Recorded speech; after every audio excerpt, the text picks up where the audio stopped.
محترم او د موږ او تاسو د جمعې موضوع دا روانه و چې کوم اسباب دي چې رسول الله صلی الله علیه وسلم پاغوی باندې لعنت ویلې لعنت ویل شي دی الله د رحمت نه لری والتا یعنی رسول الله صلی الله علیه وسلم دا فرمایلی دي چې چا کې دا اسباب دا خوونه راغلو دا د الله د رحم نه د الله د رحمت نه لری انسان نه او دا د الله د رحمت نه محروم انسان دا بدنصیب انسان دا ځکه الله په شانتی رحیم او کریم ذات رحم والا ذات چې داغه دوه نمونه هغه د رحم هغه منبع او چنه دا چې یو ته رحمان ویل شي او یو ته رحیم ویل شي او دا انسان دومره زیات بد نصیب ده چې د الله د رحم او د رحمت نه محروم وي او خبرداري چا ورکړی هغه زبان چې هغه ټول د صدق او د رښتینوالي نه تعبیر ده نو هغه انسان تدیر رښتینی زبان چې کائناتو کې د ټولو رښتینی سردار ده هغه په زبان باندې د رحمت نه لريواله ذکر بعض اسباب مخکې جمعه کې بیان شوی ورونو یو سبب چې هغه په معاشره کې عام کیږي او د نوې دور د جدید دور د هغه یو قسم فیشن جوړیږي هغه فیشن ګڼل شي هغه تهذیب ګڼل شي او خیارتیا ګڼل شي هغه دادا چې زنانا او نارینا د یو بل مشابهت اختیاروي د زنانا او کوشش داوي چې داسې لباس واغوندي داسې طریقې اختیار کړي چې پاره سره د نارینه او مشابه شي او د نارینه او دا کوشش او دا مهنت دا چې داسې انداز خپل کی چې هغه د نارینه او زنانو پورې خاص رسول الله صلی الله علیه وسلم په دې باندې لعنت ویل یو روایت کې دی نبی صلی الله علیه وسلم فرمایي لعن الله المخنثين من الرجال الله په هغه نارینه باندې لعنت ده چې دې ځان د زنانو سره مشابه کوي او نبی هم فرمایي والمترجلات من النساء او هغه زنانو باندې د الله لعنت ده دا د الله د رحمت نه لري کوم زنانا چې د نارینو د هغه مشابهت کوي د نرانو په شان دي کار نن ورونو نوې جدید دور نوې جنریشن هغه چې ګورو نو غاړه کې به امیل چولې حالات چې مونږ دا وینو دا د زنانو غل لاس ته به بنگړی چولې حالات چې مونږ وینو چې کله مخ کې چا د خپل غیرت اظهار کولو ناغه په دې الفاظو کو چې ما خو لاس ته بنگړی نه دی چولې نن زنانن دور نوجوان داسې د غیرت اظهار نشي کولای وجه دا چې هغه په لاس کې بنگړی دی دغه په غاړه کې امیل هغه سيزونه چې هغه زنانو پورې دي د زنانو یو قسم ډول او سنگار دا د جدید دور الکان واچو رسول الله صلی الله علیه وسلم په دې باندې لعنت ویل او یو روایت کې نبی هم فرمایي لعن الله المشبهین من الرجال بالنساء هغه مشابهت اختیارونکو نارینه او لعنت ده چې د زنانو سره د نارینه او د پارا د رسول الله صلی الله علیه وسلم راوړي دین قانون دادا چې د پنسیب دا به د گیټو نه بروي دا گیټي دا بخکاروي کده د مانزه په حال کې دا او کده د مانزه نه بهر دا او دارنګ د زنانه او د پارا د هغه د پارا ام سلمہ رضی الله روایت دغه خلاصه دادا چې پکار دادا چې زنانه دا ظاهری قدم ظاهری خپچ دا دم پټکیو خاص کر کے مانزه کې خامخا کوشش وکړي نو نن په الټا باندې هغه روانه خبره ده د نارینهو پنسي چې ګوره هغه په خپو کې په پوندو کې به هغه شړپوي او روانه به پای کې و مزلونه کوي او اظهار به کوي د ډول او د ماده دونو ایمان زیات په معاشره کې تاسو پویو زنانو هغه د خپل پرتګونو دغه څه په بار روان کړي الله اکبر الله په د چاکيري حد دغه په کوم وی خو دواړه په الټا باندې په کوم باندې چې ناری نه وتا رسول الله فرمای ما اسفل من الازار من الكعبين ففي النار چې کومه ناری نوي داغه دا گیټي کوم پرتګ لاندې دا پنسل لاندې دا په هور کې وی هغه په دی باندې دغه سره روان شو زنانو د پاره پټول هغه په بر روان شو نو دا مشابهت دا دارنګ په انداز کې په نورو وختو کې د زنانه دا وخت چې دی دا یو قسم دا و ډول لا دا و خایس دا او د نارینا هغه یو حد مقرر دا چې هغه به دی او ګود د نرمه د چټ د دینه بزیات وګد نوي خریم الاسدی رسول الله صلی الله علیه وسلم یو کرت یو فرمایل نعم الرجل خریم الاسدی لولا طول جمته واسبال اداره خریم الاسدی ډیر خسړای خریم الاسدی هغه ډیر خسړای دا خو دوه بدخوونه پای کی دي لولا طول جمته هغه دا جمعه دا دی وختو دا ډیر زیات وګدي او دارنګ یو بل بدخوی کدا پکې نه وای چې پینسي دا د گیټو نه لاندې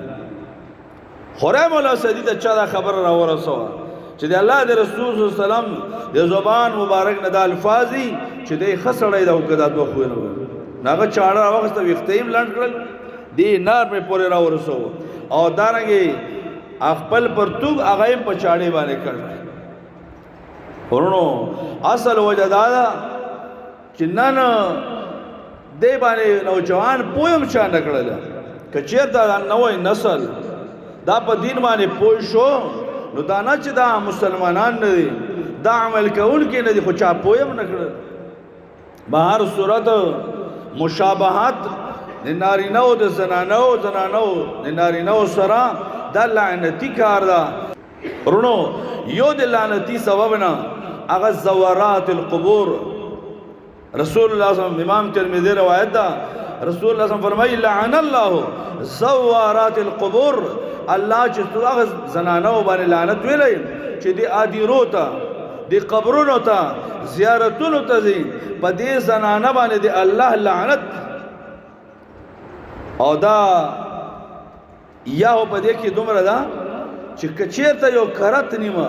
نږدې یو قبر ته یا رشتہ دار د هغه قبر ته سړی لاړ زنانه لاړ نو صرف عبرت به وګورو او نه چې دا پسې مزلونه کوي دا پسې خرچې کوي او یا یو خاص مشهور درگاهونه وی هغه ته سفر کوي په دې زنانه باندې الله لعنت لعن الله الزوارات القبور نبی هم فرمایي په هغه زنانه او د الله لعنت دا چې ډیرو دغه ته او نن چې دا څومره رش جوړ دا دیکھ یو کردار دے دغه زنانه ودا سند کې مشهور لو عالم دین تر شوی بدیع الدین الراشدی رحمه الله رحمتا واسعه هغه نداغه سه یو کس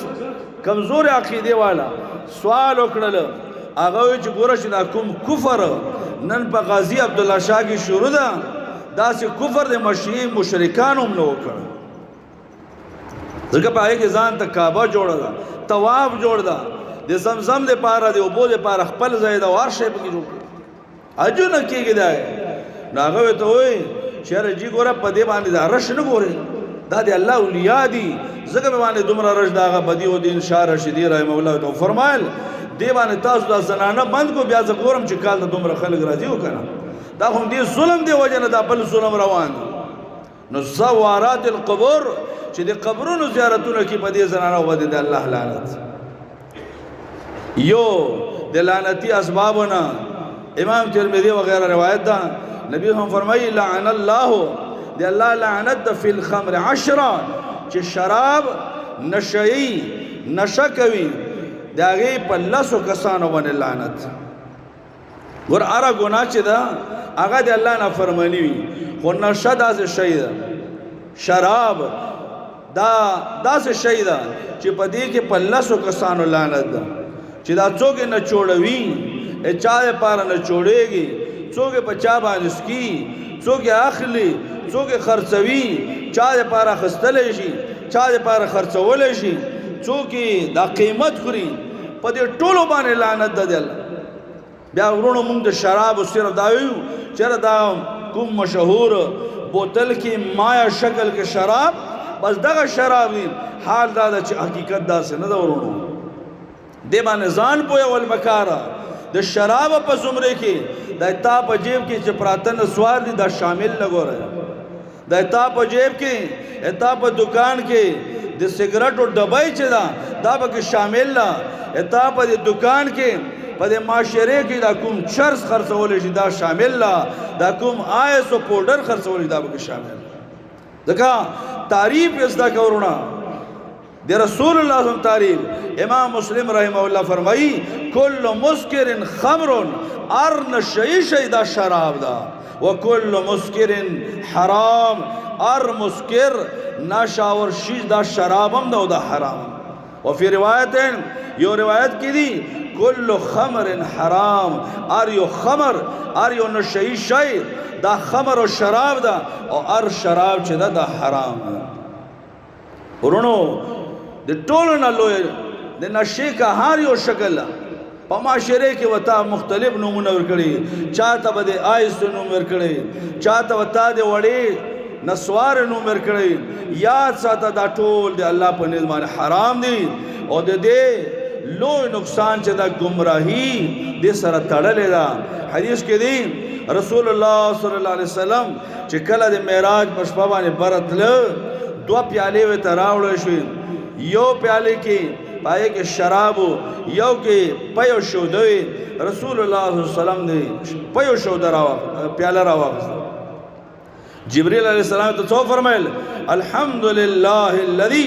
هداك للفطره اگر رب دې پاره شکرونه دي چا چې چاته د فطرت هغه طرف ته هدایت وکړه فطری شی دا چې کوم حلال سيزونه دي دا فطرت دا درستواله دا صحیح د انسان مزاج او نبی صلی الله علیه وسلم فرمایل لو اخذت الخمر رسول الله کتا شراب راخستی وای غوت امتک اتا ټول امت به گمراه وای ګوره اره نشور شي دا گمراهی ده لوی نقصان ورونو دادا فضیل بن عیاض دا مشهور عالم دین زاهد انسان تیر شوی فضیل بن عیاض فرمائی اما یو شاگردو د زنکدن وخت و زنکدن کې د رسول الله صلی الله علیه وسلم شرعي طریقه دادا لقنوا موتاکم لا اله الا الله چې کله تاسو کې یو مسلمان هغه وفات کیږي د نوستو حاضرینو د موجودو خلکو ذمہواری صدا لقنوا موتاکم دته وای چې لا اله الا الله کچیر ته دی خوش نصیب لا اله الا الله وي نو دغه متعلق د رسول الله صلی الله علیه وسلم امر دا حکم دادا رسول الله فرمایي من كان آخر كلامه لا اله الا الله دخل الجنه د چا چې خوش نصیب اخیری خبر داوی چې لا اله الا الله دخل الجنه دیو جنت ته داخلي فضیل بن عیاض دی الله دی دین پوی عالم دین انسان دا فرمایي شاګرد مې مړ کېدل وفات کېدل نو ما ته وې شاګرد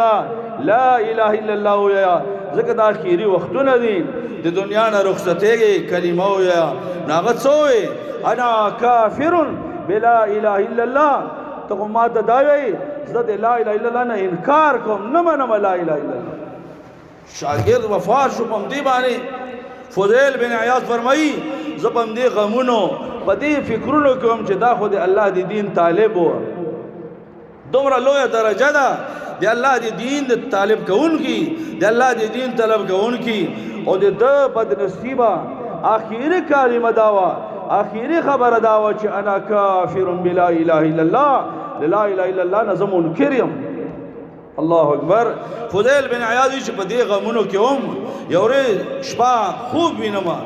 دغه شاګرد مخې ته راغله ما ته وایي هلکه تا دا څنګه دا خبره وکړه ته خو د الله د دین طلب کوونکی وې تا اخري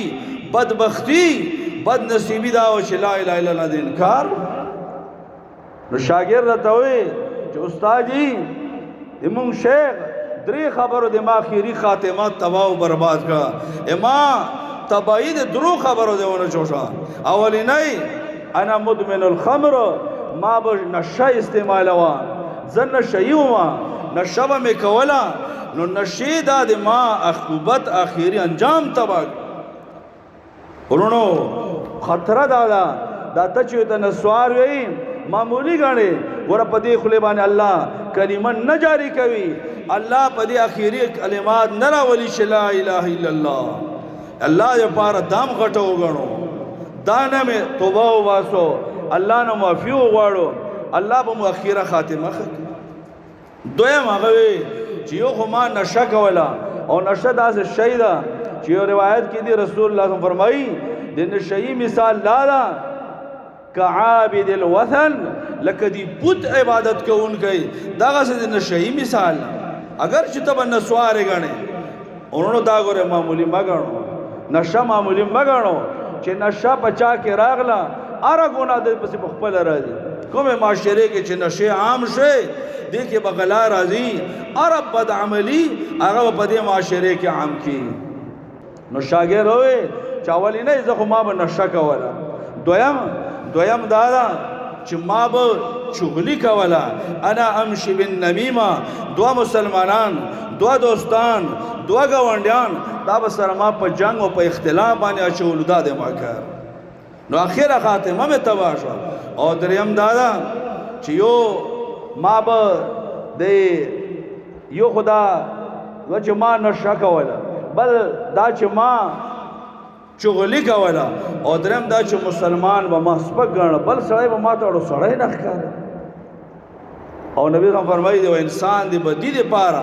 د بدوالي لپاره دومره کافي ده ان یحقر اخاه المسلم یو مسلمان ورور سپک ګڼل هغه ته په سپک نظر کتل د دې نه دا د یو انسان د بدۍ دپاره کوي. نو دې شاګرد وایي چې د درې بد عملو د ما اخري خاتمه تباه کړله.